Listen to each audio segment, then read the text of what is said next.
Bonjour, bonsoir. Que se passe-t-il entre Tamsir et la team Peya? La rumeur dit que quelqu'un n'est pas content que quelqu'un ait peut-être mangé l'argent de quelqu'un. Bon, Patko Yao l'avait-il prédit? Il sera sur notre plateau pour nous en parler, nous livrer quelques secrets. Lui qui a laissé traîner ses oreilles, ça et là. Bon, dans tout ça, que dit le Burida? Vous saurez tout dans ce numéro de PPLK. Suivez-nous.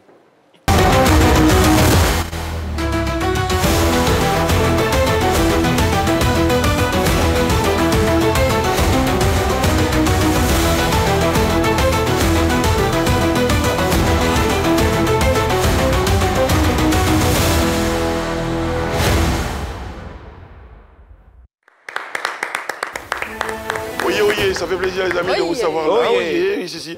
Les mimos sont là. Essayez de s'en débarrasser. Vous allez bien tous les deux?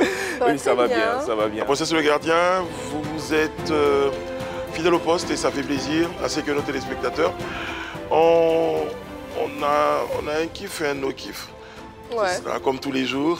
Moi j'ai un kiff. Ah, c'est un kiff? Pour une musique qui marche très bien en ce moment sur TikTok, mais par-dessus tout pour le message qu'il y a dans cette musique et dans cette chanson-là. Et Dobé Niaoré, elle aussi fait sa traîne sur la chanson. C'est mon kiff du jour, ça donne ça.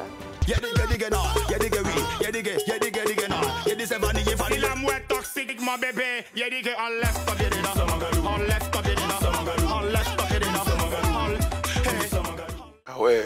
On dit si l'amour est toxique, j'ai dit que enlève ton pied dedans. Voilà. Voilà. Je pense que ça doit être un statut vivant. L'amour, c'est fait... Non, pas du tout. Hein. C'est fait pour être savouré, pour être mangé, comme on dit. C'est pas fait pour se prendre la tête. Si quelqu'un vous prend la tête à cause des histoires d'amour, enlèvez vos pieds dedans. C'est un statut visé. Mais pourquoi quelqu'un seul va prendre la tête de quelqu'un? Bon, monsieur, moi, je suis pas là pour faire la philosophie. Je dis que moi, là, si c'est toxique, là, enlève mon pied dedans. Alors, le pied même qu'on a. No-kiff, c'est-à-dire? Oui, moi j'ai un no-kiff, vous savez, j'aime bien les animaux et pour s'en occuper, vous savez, il faut une formation et des précautions. Je suis tombé sur une vidéo sur les réseaux sociaux et là c'est mon no-kiff, on regarde et on en parle après.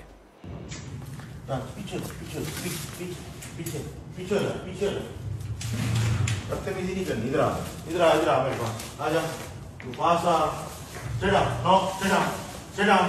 Sit down. Sit down. Sit down. Sit down. Sit down. Sit down. Shabash. Utna nahi hai. Jab main kahunga phir uthna. Shabash. Shabash. Shabash. सब अच्छा है ना? जब मैं कहूँगा फिर उठ के आना है. ठीक है? चलो. चला जाओ. आ जाओ. चल जा. चल उठ. चल जा.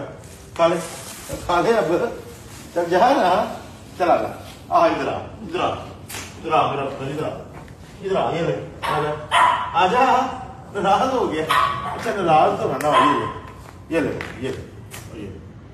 मेरा बच्चा हाँ जी. Vous voyez, c'est un no-kiff. Et déjà, quand on voit la forme du lion, il est amaigri, ça montre qu'il n'est pas bien nourri. Et ce qu'il reçoit comme portion ne lui suffit pas. Moi, et là, c'est dangereux. J'avais très peur. Je regardais la vidéo, je guettais, je me disais, est-ce qu'il va lui sauter là-dessus et tout. Mais bon, si tu aimes trop les animaux, Désiré, ces vacances, plutôt que d'aller à... C'était où l'année dernière, là? À Avignon. Au lieu d'aller à Avignon, tu ferais mieux d'aller en Australie, tu vois, voilà. C'est des kangourous là-bas. Un animal reste un animal. Et le meilleur ami de l'homme, ce n'est pas le lion, c'est le chien. Okay. Et surtout qu'il y a des animaux qui sont classés dans la catégorie animaux sauvages. Pas un sit-down qui va faire que... Moi, j'ai vu un lion, mais la taille d'un lion, c'est un lion, quoi. Mais oui, c'est pas un petit chat. Moi, je partais au Sénégal en vacances avec une amie. Je dis, mais il faut qu'on aille marcher devant les lions. Elle dit, moi, j'ai 2 enfants, je ne vais jamais aller marcher devant des lions. Oui, on a vu quelqu'un qui a dompté les crocodiles pendant je ne sais pas combien d'années. Et puis finalement, à un moment donné, les crocodiles ne se sont pas souvenus de tout. Et là, ce sont des animaux très puissants. Oui. Ah, là, faites très, très attention. Très bien. Merci beaucoup, Désiré. Bon, il y a tout ça, mais il y a le sommaire. L'influenceur Patko Yao rend visite à Brissano et sa team sur un plateau qui était le sien. Sa sortie sur l'affaire Team Peya et son regard sur le nouveau rebondissement. On en discute tout de suite, ne bougez pas. Dans l'histoire de la Team Peya, de Tamsir, de leur brouille, eh bien, quelqu'un semble avoir quelques confidences à partager avec nous. Et c'est ce qui, d'ailleurs, justifie sa présence en tant qu'invité, consultant sur notre plateau. Pat Koyao est avec nous aujourd'hui. Merci de l'accueillir.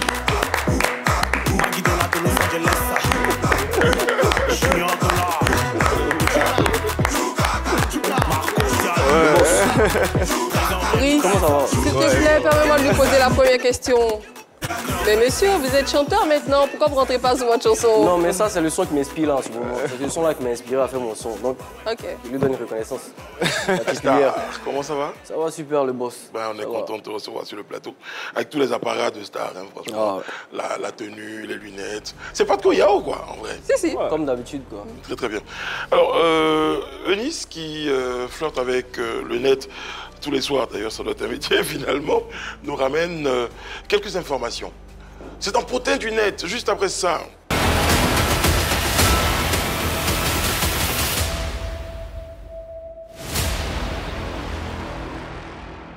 Aujourd'hui, dans Potin du net, je vous parle d'un chanteur coupé-décalé. Il dit être le président du coupé-décalé. Il se fait appeler El Yuki. Lui, il semble ne pas pouvoir faire parler de lui sans les buzz. Eh bien, le week-end dernier, contre toute attente, il a partagé via Facebook un message qui a choqué plusieurs internautes. Une publication dans laquelle il annonçait la mort de la carrière de son collègue DJ Léo. Eh bien, une publication qui a suscité beaucoup de réactions. Si par hasard vous ne l'avez pas vue, je vous la propose maintenant. Léo avec un smiley qui pleure, merci pour ce que tu as fait pour mon coupé-décalé. Tu as fait de ton mieux pour le relever. Hélas, la vie a décidé autrement. Du coma, bon, tu es parti en signant la fin de ta carrière. Dans la vie, il y a un début et une fin.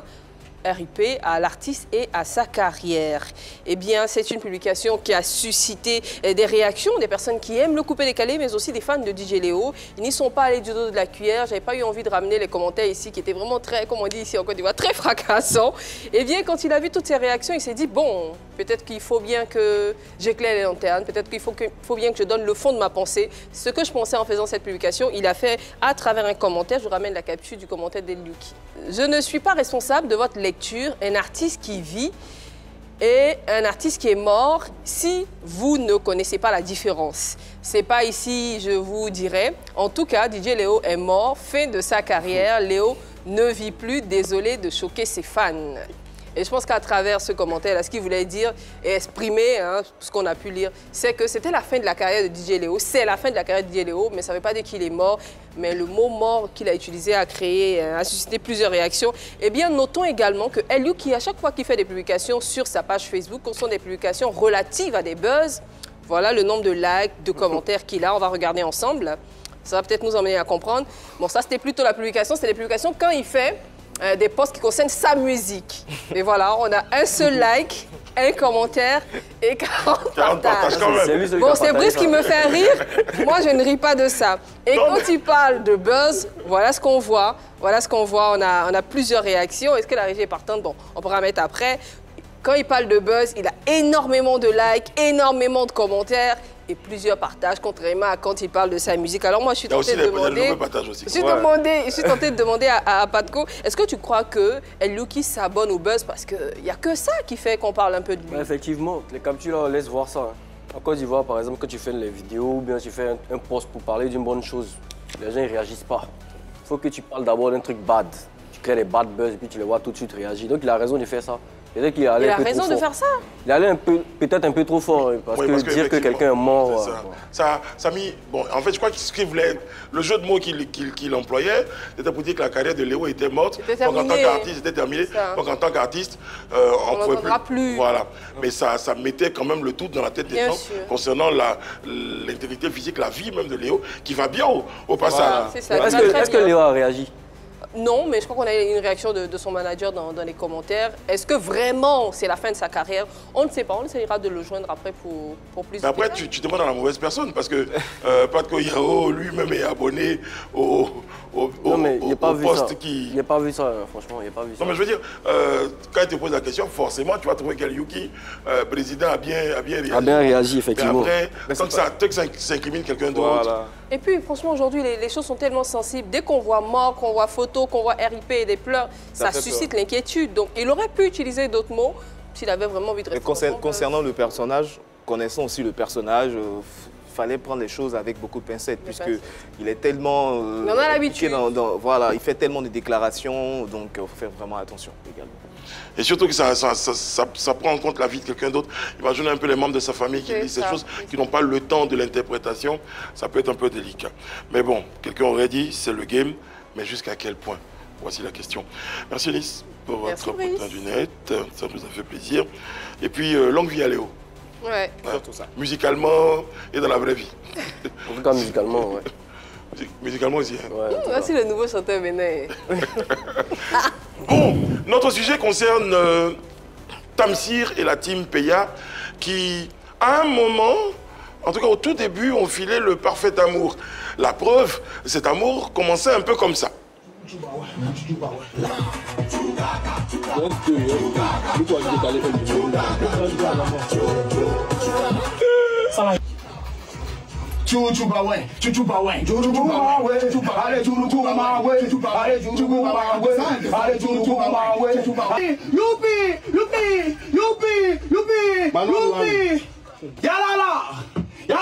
Lâche. Attends, Tamsir! Tu vois quoi? Attends, Zaba, les passes,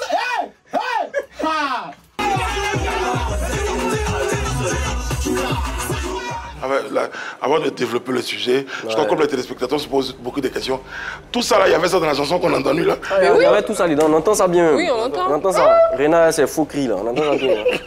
Et parfois ils le font également et après l'arrangeur procède par des sélections, voilà, les couplets qui ont bien marché, ceux qu'ils sentent par rapport à la mélodie. Après il y a une sélection qui est faite, sinon ils ne font pas tout généralement.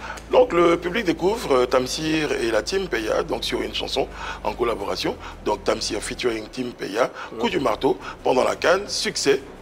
Parce que est-ce que tu t'es... Mais il n'y a pas que Tamsir featuring Team Peya, il y a Tamsir featuring PSK, Tazboy, Milano, tout ça, et puis il y a la Team Peya à côté. Ah ouais. Donc individuellement et tous rassemblés. Voilà. Ouais, un truc comme ça. Très bien. Alors justement, si tu en parles, c'est peut-être parce que... Est-ce qu'à cette époque, à l'époque de la vidéo, déjà, tu fréquentais le groupe, Bon, il ne les fréquente pas, il ne les a jamais fréquentés d'ailleurs, mais il voyait un peu. Le jour même qu'ils ont inventé Coup du marteau, là, ils étaient sur la scrollait sur TikTok et puis je suis tombé sur un live dans lequel ils étaient en train de chanter. Ils ont fabriqué ça comme ça, hein, c'est parti d'une inspiration. Nous, Kouloba, Coup du marteau, il était en train de faire bang, bang, puis ils ont commencé à rire. Après, ça m'a étonné même que ça soit devenu un hit.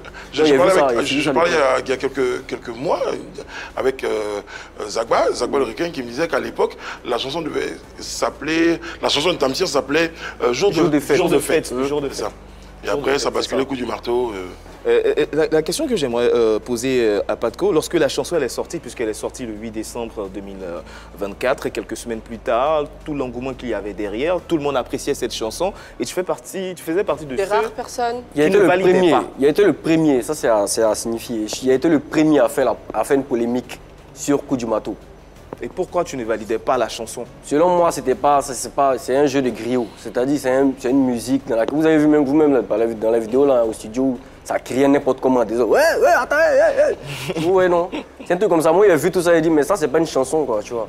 Et puis par la suite, les gars, ils ont commencé à, ça a commencé à faire les passages télé et tout. La polémique s'est élevée autour de ce son-là. Et puis après, ça a commencé à avoir l'envergure que ça a eu après. Bon, quand finalement, tu as vu le succès de la chanson, tu t'es dit quoi? Ah non, je me suis trompé, c'était plutôt intéressant.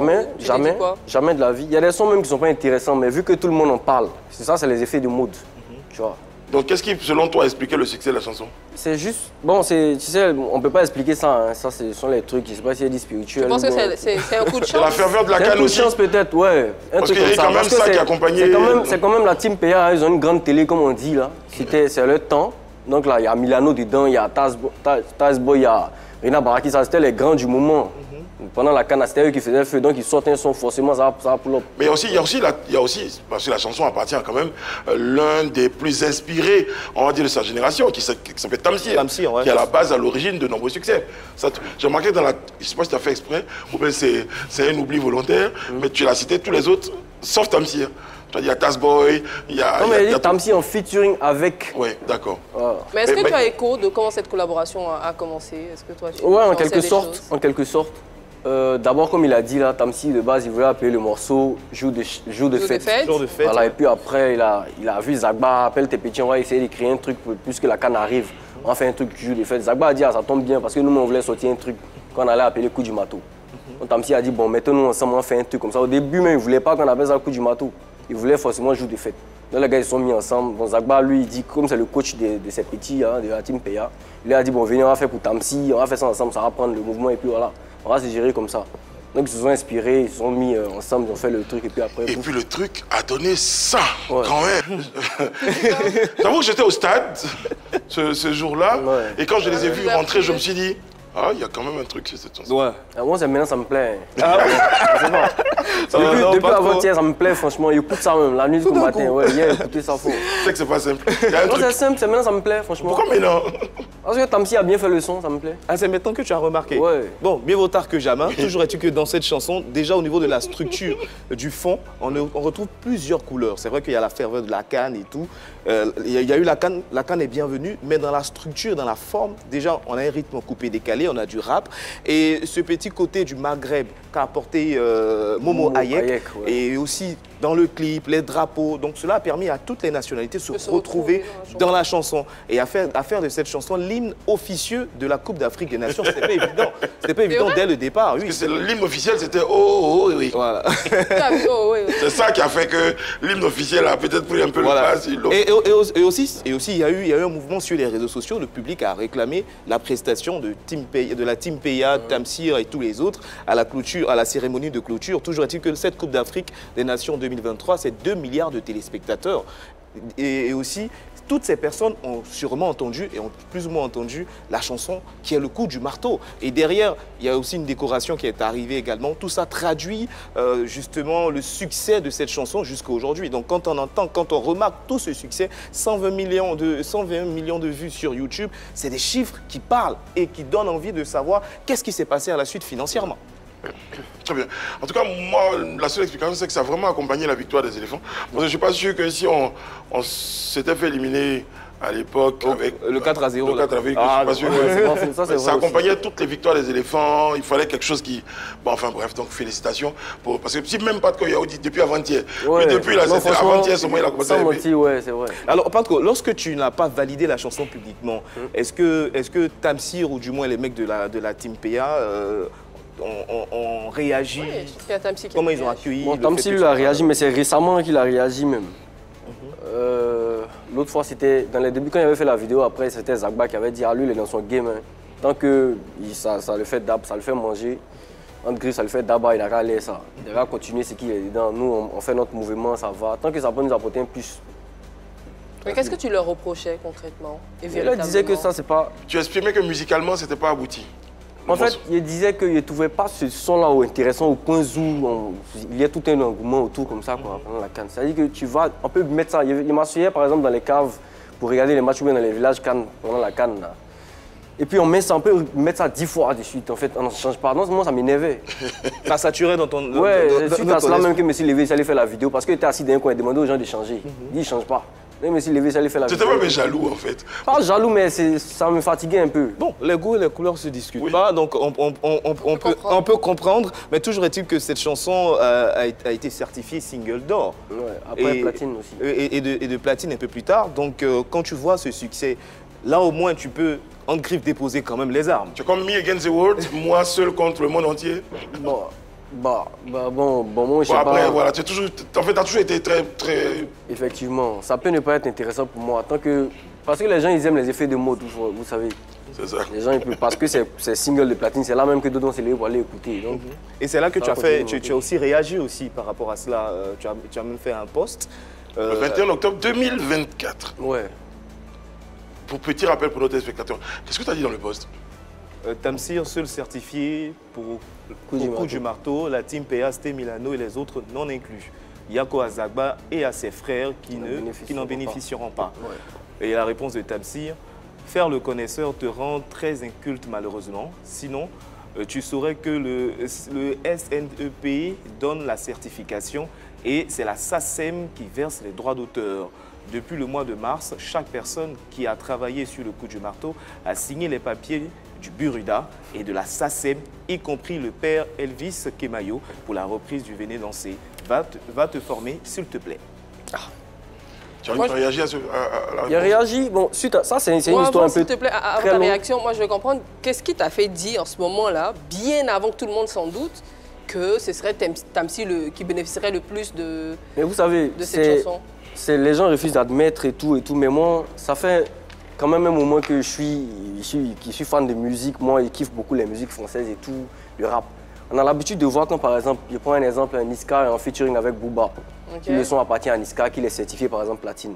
Quand le son sort, quand on voit l'affiche de la Snap, parce que l'affiche de la Snap, c'est sûr, c'est l'affiche sur laquelle les répartitions sont faites. Ouais, les répartitions sont faites. Non, graver le single de platine à la représentation. Ouais. On voit là le nom de l'artiste. Et ouais, l'artiste aussi en featuring. Mais là, quand j'ai vu pour le single Coup du Mato qui a été certifié platine, il n'y a pas vu le nom de la team Peya à côté, il n'y a pas vu le nom de Milano. Il n'y a vu que Tamsir. Il n'y a vu que Tamsir. Tamsir certifié single de platine. Donc quand il a vu ça, il a vu automatiquement Maloney arriver. Il savait que ça... Pourquoi tu appelles ça la Maloney? C'est parce qu'un truc comme ça qui a eu du succès, là, on ne met pas le nom des artistes en featuring dessus, c'est qu'il y a quelque chose qui ne tourne pas clair. Quoi. Mais du coup, quand tu as vu sa réaction maintenant, qu'est-ce que toi t'as dit? D'abord, c'est les gens même qui ont commencé à jaser. On me dit, non, on m'a traité d'un culte, toi, tu ne te renseignes pas, tu dis les trucs comme ça, les trucs en l'air, ils m'ont insulté, ils m'ont tous insulté sur Facebook. Hein. Et par la suite, Tamsir lui m'a appelé. Il était couché là avec Doty, il m'a dit, ah, Tamsir t'a appelé. Attention, tu étais couché? Ouais, il était quelque part, genre, avec un fresson, tu vois. Oui, vas-y, pourquoi ça te fait rire? Couché avec Doty, qui est un artiste aussi qu'on connaît, c'est un peu bizarre. Couché, mais quoi tu penses? Comment tu peux dire que j'étais couché là, comme ça, avec Doty? Non, mais c'est-à-dire qu'on était là à la maison, tout un peu. C'est mieux comme ça, je pense. Le téléphone sonne, Tamsir, il me dit, allô, il me parle justement de l'histoire du Coup du Matos. Il m'appelle, il me dit, ah, Patko, qu'est-ce que tu as mis? Tu sais que toi, tu es très suivi, les gens ils te regardent, pourquoi tu peux faire de telles sorties? Il dit, mais Tamsir, toi, tu n'es pas sur la vérité. Comment est-ce que tu peux faire un featuring avec les gars, ça prend une telle envergure, et puis tu viens, toi seul ton nom dessus? Il me dit non, lui, depuis très longtemps, il a envoyé des messages à la Snap pour que les gars clarifient tout ça, pour qu'ils mettent le nom des artistes dessus. Et que les gars ne lui répondent pas depuis. Il lui dit, mais Tamsir, bon, ça c'est autre chose. Mais moi-même, d'abord, tu dois me verser un pourcentage parce que moi, j'étais le premier à faire polémique. Il me dit, pas de quoi, il ne te donne rien. Là, en ce moment, il a vu que, ah, lui, sa main est due. Il y a quelque chose. Forcément. Mais qu'est-ce que tu avais fait? Le gars, il a sorti sa chanson, tu voulais quoi? Quand tu fais les recherches là, quand tu vois les droits qui reviennent aux gens qui ont travaillé autour d'un morceau, il y a les promoteurs qui sont les gens qui ont fait la publicité autour d'un son, tout ça. Non, mais dis moi, on fait partie. Non, mais non, bon, ça c'est... En fait, tu t'es dit... Mais en fait, bon, bref, on va revenir à l'histoire. Il y a un point qui m'intéresse dans l'histoire, c'est que Tamsir dit... Parce que c'était à qui la faute finalement? Est-ce que c'était à cause de Tamsir que le nom des autres ne se trouvait pas sur le disque ou de la Snap en fait? Voilà ce qui est intéressant, parce que là il me dit, quand il m'a appelé, il m'a dit que depuis des mois il a écrit à la Snap, mais ils n'ont pas réglé le truc. Et là dès qu'on finit l'appel le soir, on voit qu'il poste une affiche sur laquelle il y a le nom des gars qui sont inscrits. Il dit mais toi tu pouvais faire ça dans quelques heures là et puis tu dis que tu as envoyé ça aux gars depuis des mois. C'est parce que tu n'avais pas fait. Il y avait peut-être une anguille. Est-ce que la correction qui a été faite, est-ce qu'elle vient de la Snap ou elle vient de Tamsir qui... Mais Tamsir n'a pas la possibilité de pouvoir corriger quoi que ce soit. Non, si, il peut envoyer les messages. C'est à lui d'envoyer un courrier ou un message pour dire je ne suis pas seul à avoir travaillé sur la chanson, il y en a d'autres qui ont collaboré dessus. Mais la chanson, elle est, j'ai envie de dire, elle est mondialement vue comme étant, parce qu'il suffit juste taper YouTube, vous voyez Tamsir, feat, Team Peya. C'est ce qu'on voit sur le truc. Donc la Snap là, ne peut pas dire aujourd'hui qu'elle n'a pas été... La Snap, elle recopie tout ce qui a été déclaré là-bas. S'il n'y a rien qui a été déclaré à la SACEM, voilà, elle ne peut pas venir inventer ou mettre des trucs comme ça. D'accord. Et l'histoire dit, pour la suite, pour progresser, donc il y a Tamsir qui en parle, et ça fait jaser. Hein. Après, on découvre récemment la question des pourcentages. Et visiblement, la team Peya, Zagba le requin, Samo Samo et tous les autres, ne semblent pas du tout être contents. Je crois que la brouille commence déjà à partir de cette histoire de disques d'or et des disques de platine. Au point que je ne sais pas si mes souvenirs sont bons. À la suite de ça, on les voit moins ensemble. Oui, moins ensemble. Je les ai même vus eux-mêmes avec des disques d'or ou des disques de platine personnalisés. Personnalisés. Oui, à leur concert, je pense. Vous, personne ne s'en souvient? Moi, je n'ai pas vu ça. Et en tout cas, la réponse de Tamsir, c'est-à-dire que lorsque tu as fait ton poste, la réponse de Tamsir, il y a beaucoup d'éléments à l'intérieur. Il m'a traité d'un culte, tout ça. Oui, ça c'est dans le game. Mais lorsqu'il dit que déjà depuis le mois de mars, les déclarations ont été faites, c'est-à-dire les signatures ont été faites et tout, ça nous permet de comprendre beaucoup de choses dans cette histoire. Puisque lorsque Zagba le requin, lors de cette émission, a expliqué qu'il y a a Samo Samo, Toumalewe, certaines personnes, certains membres de la Team Peya qui n'ont pas été déclarés, qui n'ont pas signé, qui ont été mis de côté. Là encore, il y a encore un autre flou. À ce propos, il y a Lino Versace qui a fait un post qu'on a retrouvé quelque part, qui semblait apporter sa part de vérité en termes de clarification. Ça donnait ça. Clarification sur le conflit lié au droit d'auteur, au droit de l'œuvre Coup du marteau, résumé du conflit. Tamsir ne peut être considéré comme auteur à moins d'avoir coécrit les paroles. On va juste garder cette phrase-là. Et vu qu'on a Lino en ligne, il va nous donner des précisions sur ce poste-là. Lino, allô? Allô? Bonjour Lino, comment ça va? Lino. Ça va très bien. Très bien. Alors Lino, on a vu un poste là qui essaie d'apporter une forme de clarification, en tout cas selon toi, concernant comment les choses se sont faites ou elles devraient se faire avec, dans le conflit Team Peya et Tamsir, si ça peut s'appeler comme ça, conflit. En quelques mots, qu'est-ce que tu dis concrètement? Je te remercie plus ça. Je remercie toute l'équipe de Piponomique de cette opportunité d'intervenir sur ce sujet qui est sensible et qui est un sujet important pour nous, pour la génération. Alors, en ce qui concerne les questions de répartition de droits, au préalable, il y a un échange entre les acteurs, les intervenants, on va dire les artistes qui vont intervenir sur le projet, selon leur partition, selon leur création, on peut prévoir la répartition. Aujourd'hui, dans le cadre du Coup du marteau, ce sont des jeunes gens très talentueux qui ont eu une inspiration et qui sont allés en studio pour réaliser une œuvre. Et on constate réellement qu'il n'y a pas eu une base d'échange sur comment repartir ou sur comment chacun apportera sa contribution. Aujourd'hui, face à cette situation délétère dans laquelle il se retrouve, parce qu'une déclaration a été faite, Tamsi, qui est un des artistes, un des intervenants, qui a fait une déclaration dans laquelle il est auteur, éditeur et compositeur. Alors, on constate qu'il y a un compositeur au nom de Elvis Kemayo, qui était un grand artiste camerounais. Alors, est-ce que réellement Tamsi est compositeur ou il est arrangeur? Parce que moi, ma question, c'est que quand on regarde les images sur les réseaux sociaux dont ces jeunes ont mis sur TikTok lors de l'enregistrement, on ne voit à aucun moment le compositeur, monsieur Elvis Kemayo. Est-ce que c'est une composition qui a été faite à distance et la musique a été envoyée à Tamsi? Si on doit se baser sur ces éléments, je pense que Tamsi est un arrangeur parce que c'était un remix. Ça, c'est le premier élément. Le second élément, c'est que Tamsi est auteur. Alors, il devient auteur comment? Lorsqu'il a participé, il a écrit, il a coécrit ou il a intervenu. Lorsque un des interprètes était en train de réfléchir sur sa partition, il lui a donné des tests qui permettent que Tamsi devienne un auteur. Ça, c'est secondo. Et tertio, c'est que Tamsi est éditeur.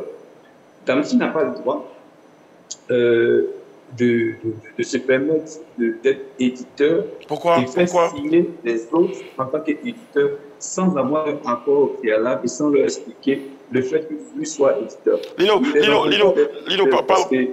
pardon de t'arrêter à ce point-là, oui. Mais quand il dit qu'il n'a pas le droit de se présenter ou de signer, de s'enregistrer en tant qu'éditeur, pourquoi?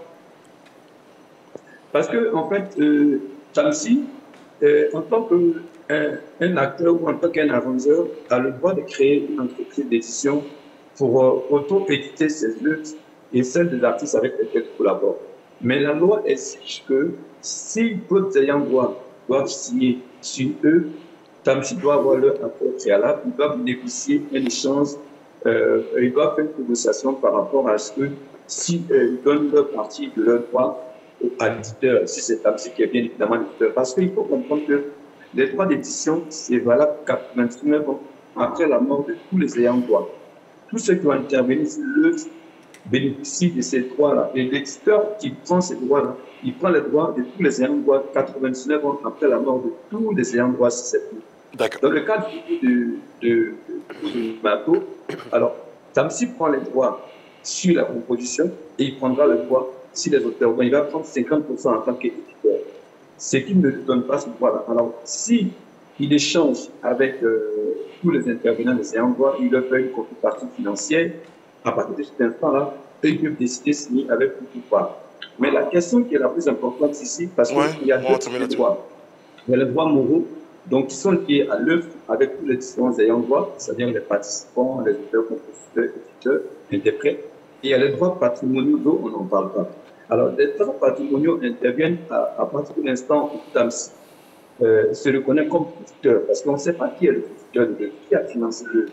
Parce qu'il y a tout ce qui est téléchargement, il y a tout ce qui est exploitation pour les publicités, exploitation parfois des événements pour utiliser ou exploiter le son. Ça, très bien. Okay. On n'a pas encore évoqué ce sujet parce que pour l'instant, je pense que c'est plus focalisé. Très bien. Alors, Lino, certains sont peut-être surpris déjà dans un premier temps de ton intervention dans cette histoire. On va dire c'est le grand frère du coupé décalé, mais d'avoir des précisions comme ça sur tout ce qui peut être disposition légale, qu'est-ce qui explique ça?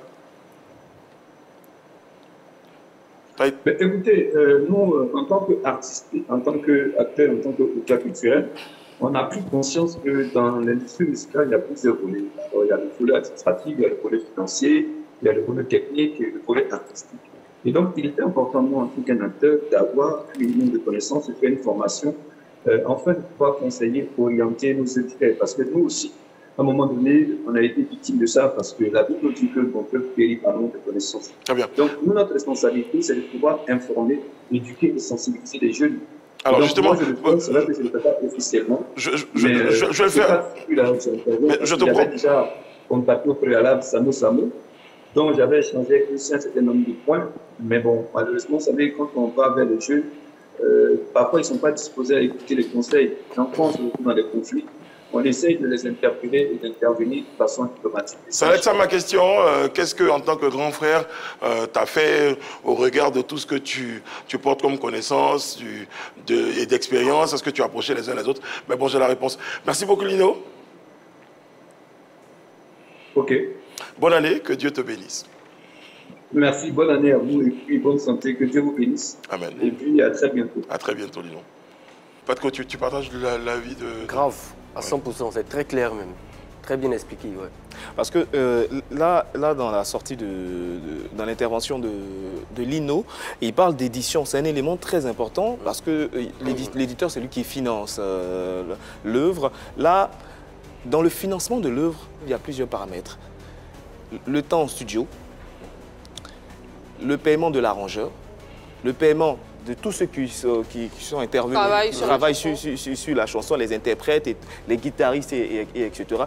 Qui a financé tout ça? Alors, moi, à partir du moment où je sais qui a financé tout ça, c'est... Je pose cette question parce qu'avec les artistes, quand on doit faire des featuring et tout, ah, vieux père, viens, tu as chanté sur mon morceau, ah, viens, tu vas m'aider. Généralement, on ne prend pas d'argent. C'est sur la base d'affinité. Donc, si on passe sur cette base, que tu viens, bon, tiens, viens, tu vas m'aider, j'ai besoin de ta voix. Si on part sur cette base, là, pour les questions d'édition, il faut naturellement solliciter les autres pour échanger là-dessus. Parce que s'ils n'ont pas contribué, s'ils n'ont pas eu une contrepartie, ils n'ont pas eu de contrepartie financière, là, il est important d'échanger avec eux si on doit récupérer tous les droits. Parce que ce que Tamsi fait, c'est à l'instar de DJ Khaled. DJ Khaled, il est un peu notre DJ Khaled ivoirien, voilà. Il est producteur, c'est un bon beatmaker, il est très bon en arrangement. Il prend des voix, il prend des artistes avec lesquels il collabore, il chante sur des titres et après il arrange et la chanson lui appartient. Mais sauf qu'avec DJ Khaled, il donne quelque chose. Oui, mais après de ce qu'on a pu avoir, parce que je rappelle qu'au cours de cette émission, on va voir l'avis du directeur général du Burida, donc l'avis du Burida concernant les répartitions. Mais de ce que j'ai comme information pour m'être approché du dossier, dans un premier temps, ce qui fâche la team Peya en vrai, le fait que nonobstant tout ce qu'il a déjà comme droit en tant que producteur, en tant que compositeur, arrangeur, ça fasse autour de 80% ou 70%, 87%, c'est ce qui est avancé. Les autres, il y a des gens qui se retrouvent dans la team Peya avec 0,5 et tout ça. Est-ce que légalement, c'est contraire au principe? Ils ne sont pas forcément... Ils n'ont pas ce détail. Pardon? Non, mais de ce que j'ai entendu, bon, j'ai parlé un peu avec Zagba, avec d'autres, ils disent, ce qui nous fâche, c'est que c'est la famille. c'est que quand on montait sur le principe, on montait sur la famille. Voilà. Aujourd'hui, on a l'impression que qui s'est un peu joué d'eux. Qui s'est un peu joué d'eux, parce qu'il y a même souvent des informations sur lesquelles ils ont eu un contrat à signer, mais c'est la dernière page, et tout ça. Bah, à un moment donné aussi, moi, la question... C'est un livreur même qui a envoyé même le contrat. C'est un livreur qui a envoyé le contrat. Bon, c'est pas déplacé. Ils l'ont lu, ils n'ont pas lu, ils n'ont pas discuté, pour dire, bon, à un moment donné, quand je signe avec une chaîne de télé, je dis, bon, les gars, il faut quand même qu'on discute, j'ai le contrat, un livreur m'a envoyé une feuille, on me dit, il faut signer avec la RTI, je dis, il faut qu'on discute. Mais je pense vraiment que c'est différent, et il faut essayer après de se mettre à la place des gens. Moi, je prends un exemple, Brice, tu es quelqu'un en qui j'ai totalement confiance, et tout, parce qu'en dehors du milieu professionnel, je te considère comme un grand frère. Il peut arriver que dans des circonstances, si on est autour d'un repas et qu'on a parlé peut-être d'une affaire et qu'on se dit préalablement, on s'est entendu sur les termes du contrat, et que tu me dis, ni signe la dernière page, je ne dirai pas que moi, forcément, je ne lirai pas. Mais quelqu'un, par principe de confiance, peut se permettre de ne pas lire et de signer. C'est pas parce que la personne n'est pas intelligente ou pas, c'est la confiance qui m'emmène à signer sans relire. D'où la phrase, la confiance n'exclut pas le contrat. Mais au-delà, il y a eu quand même, ce qu'elle vient de dire, il y a eu quand même des accords. Une discussion préalable, une discussion préalable, on sort une chanson comme ça, on ne parle pas forcément de contrat et tout, on n'imagine pas le succès que la chanson va avoir. Mais c'est ça, est-ce que c'est pas ça aujourd'hui, au regard du succès que connaît la chanson et des millions de francs CFA que ça génère, est-ce que c'est pas tout ça qui fait remettre en question? C'est normal, hein, c'est normal. Je dis, c'est normal que si appelé d'argent, on en discute. Je pense que c'est ça, parce que ça n'avait pas généré autant d'argent, les contrats qu'ils allaient en arriver là. Je pense pas. Mais la logique aurait voulu que quand on commence une chanson et qu'on ne parle pas d'argent, quand il y a de l'argent, qu'on s'asseye maintenant pour dire, écoutez les gars, c'est vrai qu'on est parti sans forcément de cachet pour X ou pour Y, mais la chanson, voilà aujourd'hui ce qu'elle génère. Il serait bien qu'on fasse si. Mais le moment où on se dit, c'est pas très sympathique ou c'est pas très honnête, c'est quand ça génère de l'argent et que quelqu'un veut avoir la majorité. Non, mais quand vous dites feu, excusez-moi de dire ça, mais après les textes, bon, si le gars, il est auteur, compositeur, arrangeur, co-interprète, bah forcément, ça fait de lui, comme dans Tontine, là, s'il a 4 bras, il a 4 bras, quoi. Donc, du coup, on ne dit pas non, parce que tu as 4 bras, nous, on a un bras. Non, c'est naturel, il doit avoir une part plus grande. Même si, dans cette configuration, sa part sera plus grande que celle de Sté Milano ou encore de la Team Peya, sachant que la Team Peya, c'est un groupe. Et dans le groupe, s'ils doivent recevoir 5%, bien 5% pour la Team Peya, ils vont se partager. Et donc, du coup, derrière, ils vont se retrouver à 0,1%. Ils vont se partager. Bref, voilà. Donc, c'est normal. Une chose est sûre, ça crée, finalement, on va dire, cette situation-là, et derrière ça, peut-être l'argent, crée le malaise dans une collaboration qui semblait être la meilleure quand tout allait bien. Ça a suscité des réactions. Je sais qu'il y a la réaction de Serge Benoît sur cette question d'ailleurs qui fait un peu sourire pour sortir un peu des organes. Parce que là quand même, quand on parle beaucoup d'argent, ça fait des émotions sur le plateau. Il explique qu'il faut d'abord comprendre que si tu n'as pas chanté, si tu n'as pas écrit une chanson, tu n'as droit à rien, il n'y a pas de débat là-dessus. Il ne suffit pas d'appartenir à un groupe, juste danser sur TikTok et espérer avoir des droits d'auteur. Attends, les spectacles, tu auras ta part. Maintenant, parlons de l'argent à la SACEM. L'auteur a droit à 1 tiers, le compositeur 1 tiers, l'éditeur 1 tiers. L'auteur, 10 personnes qui se sont déclarées. Ça change un peu de ce que Lino a dit tout à l'heure aussi, qui disait que l'éditeur avait 50%. Là, selon Serge Benoît, qui est un habitué aussi du game, c'est un tiers. Après, moi je dis en dehors, peu importe les schémas et tout ça, ce sont des schémas quand 2 professionnels. Là, on parle d'une amitié. C'est vrai que c'est une chanson qui est sortie et tout, mais ils ne sont pas allés sur des bases professionnelles. Les critères que Beno, que Lino, comme si lui était allé sur les bases professionnelles, est-ce qu'il les a payés quand ils sont allés au studio? Est-ce qu'il a payé pour les prestations qu'ils ont fait dans son studio? Pas payé, c'est pas sur une base professionnelle. Je vais permettre qu'on parce qu'ils doivent être payés en principe. Je vais permettre qu'on parle justement avec quelqu'un qui s'y connaît un peu plus que tous les 4, parce qu'ayant vécu une situation similaire, mais surtout dans sa position d'arrangeur, d'éditeur et de producteur pour certains artistes. David Taillero est en ligne avec nous. Bonjour David. Bonjour. Comment ça va? Ça va bien. Alors David, on parle un peu avec toi, c'est vrai, concernant le cas Team Peya, mais au-delà, il y a aussi on veut faire un tout petit peu de pédagogie avec toi concernant le fait qu'il y ait quelqu'un qui soit arrangeur, auteur, compositeur. Il y a beaucoup de termes qu'on donne comme ça. Et quelle est la répartition qui se fait en fonction des tâches de chacun? Des tâches de chacun. Il faut déjà vérifier la véracité de l'info ne peut pas se baser sur un poste Facebook pour accabler quelqu'un. Parce que dans ce genre de cas-là, c'est juste un poste qui a été mis avec des répartitions. Moi, je pense avec des... D'accord. Parce que pour avoir des infos à la SACEM, il faut être membre.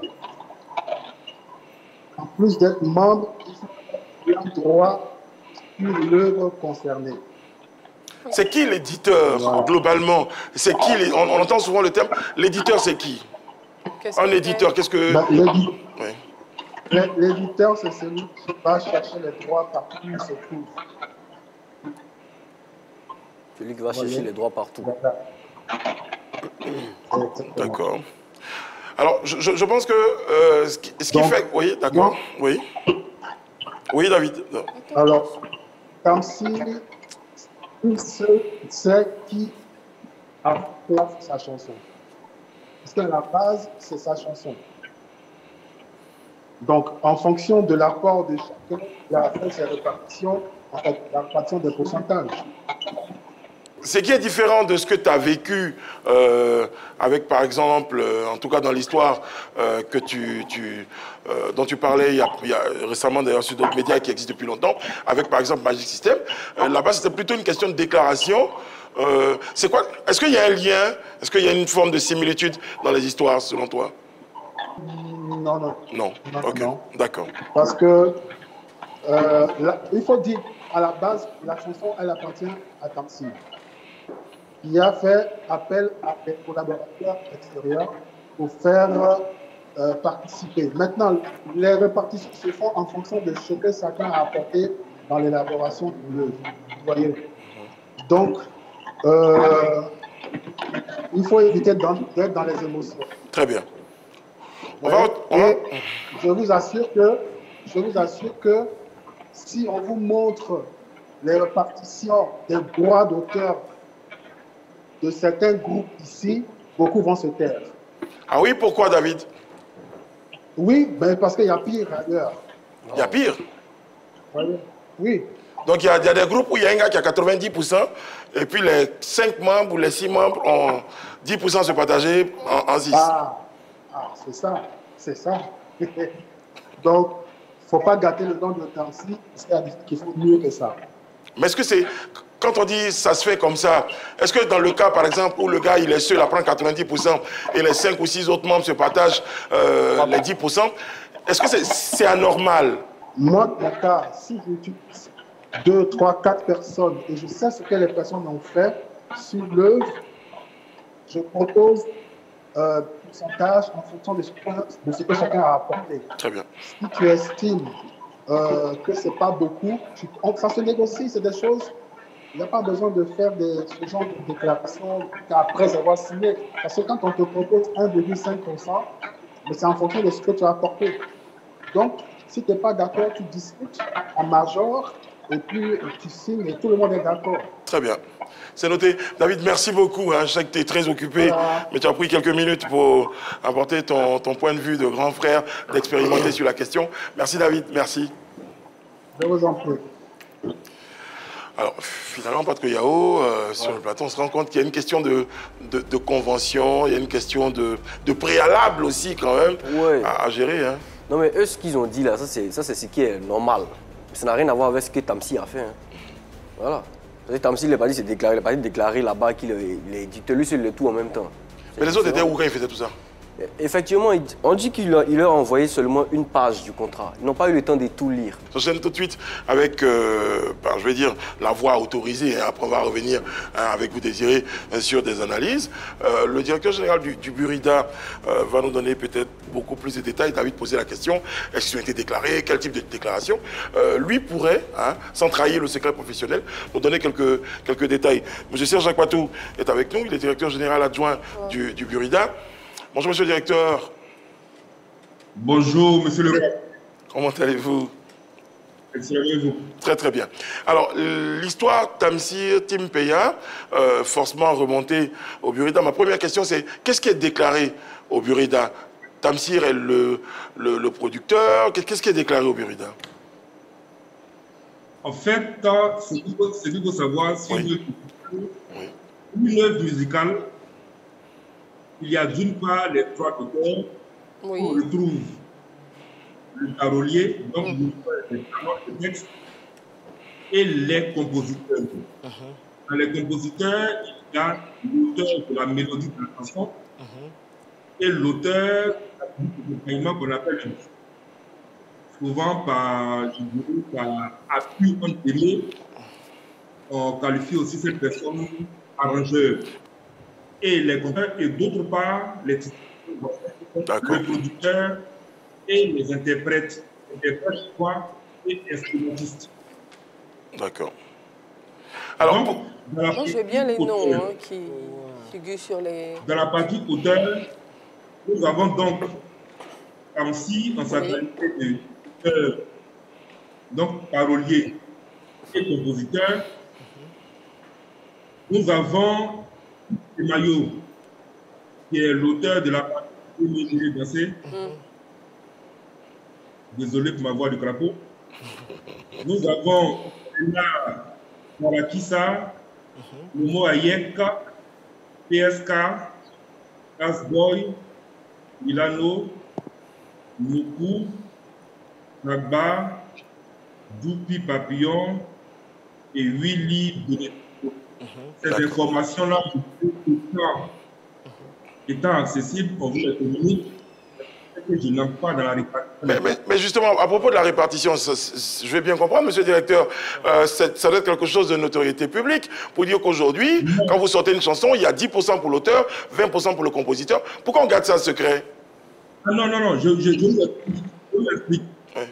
Dans son règlement, il propose une base de répartition pour l'auteur. Que le parolier a 5%. L'auteur de la mélodie de la chanson a 25% et l'auteur de la musique, le beatmaker ou l'auteur a 20%.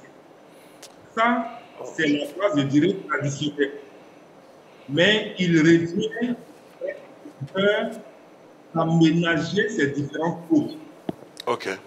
Dans le cas d'espèce, comme si je dirais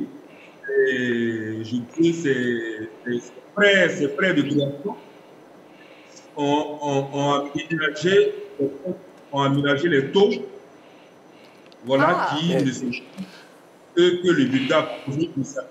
Ça, c'est important ce que vous dites, monsieur le directeur. C'est important, et je ne veux pas que ça passe un peu rapidement comme ça.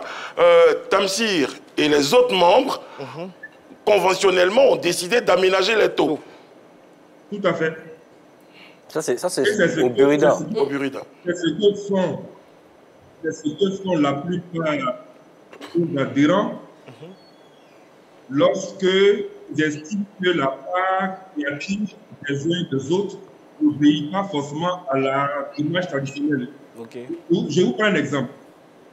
Le Burida dit dans son règlement que si vous déclarez une œuvre musicale, le parolier à son le compositeur numéro 1 de la mélodie à 25 et le compositeur à 25. Mais il peut arriver, par exemple, que c'est une chanson totalement instrumentale. Dans ce cas, il n'y a pas de parolier. Dans le cas précis, les 100% reviendront au compositeur. Il peut arriver aussi qu'il soit de slam, sans aucune mélodie, donc avec vraiment des paroles qui sont déclarées. Très bien. Alors ça, c'est le cas du Burida. Pour répondre à la question de Pat Koyao ici, est-ce que c'est la même répartition qui s'applique à la SACEM? Comment cette répartition arrive à la SACEM? Rapidement, monsieur le directeur, on en fait l'émission. Comment ça se fait? Oui, à la SACEM, c'est le même principe.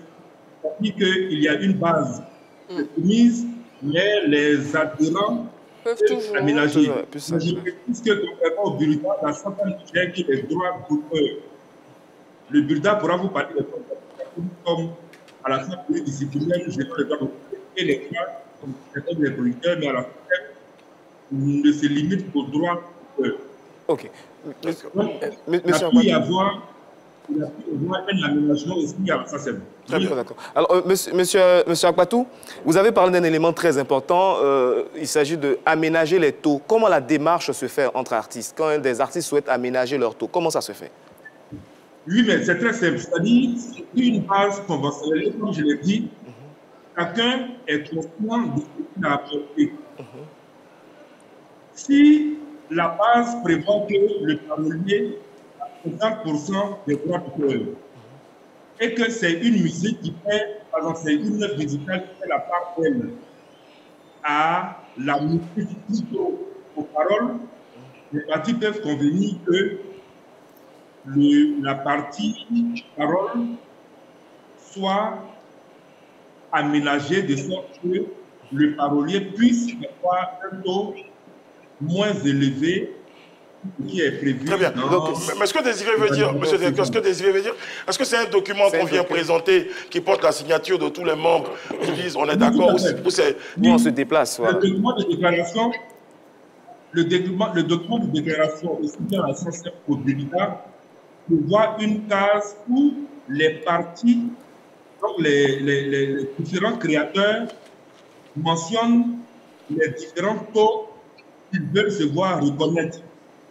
Mais au final, on doit avoir un taux maximum de 100%. Signé, donc reparti entre les différents signataires.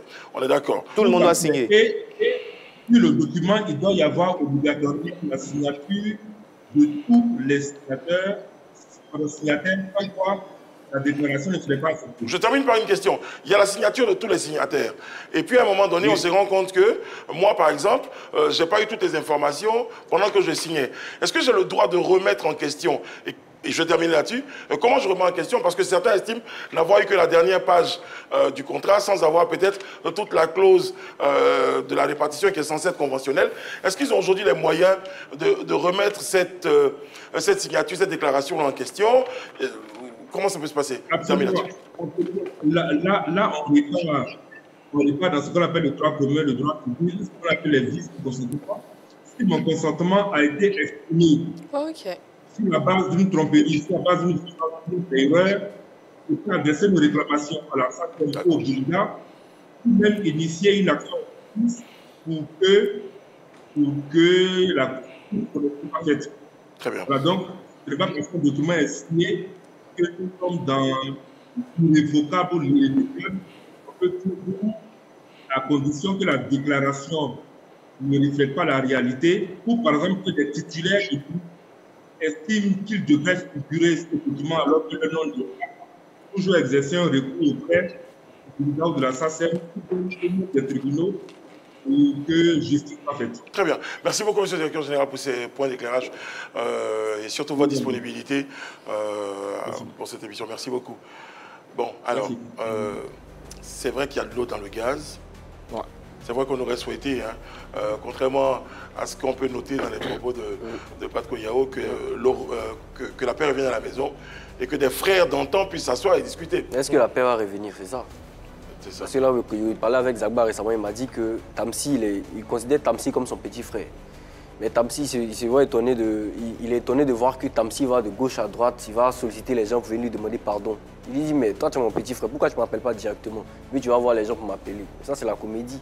S'il y a un truc, on s'assoit, tu viens me voir, tu sais où je suis, on s'assoit et puis on règle.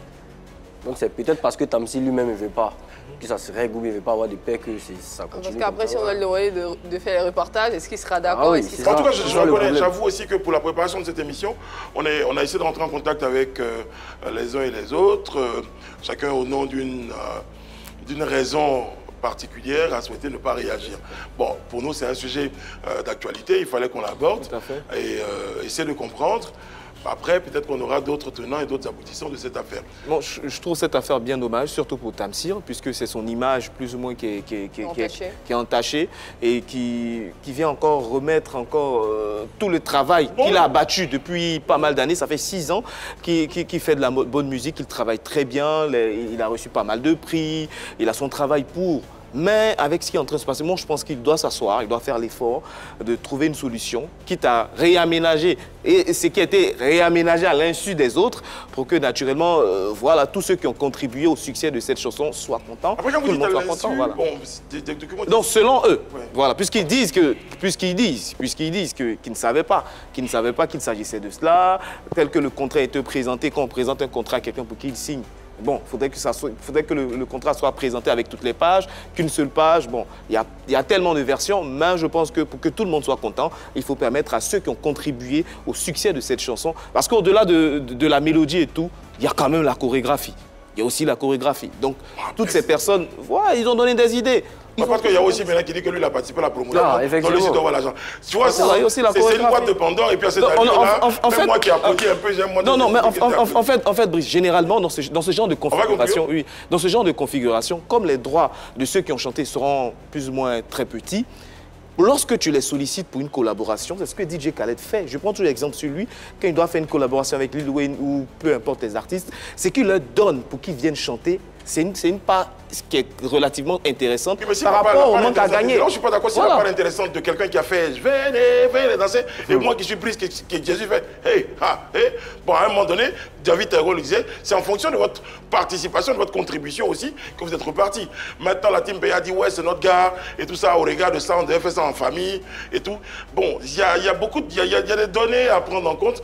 On va malheureusement conclure parce que le débat il peut s'étendre. Mais d'ailleurs, c'est ça l'objectif de l'émission, c'est de susciter les débats pour que déjà solution soit trouvée dans le cas d'espèce que ceux qui se parlaient avant recommencent à se parler. S'il y a quelque chose à faire, que ça se fasse. S'il n'y a pas quelque chose à faire aussi, ben écoutez,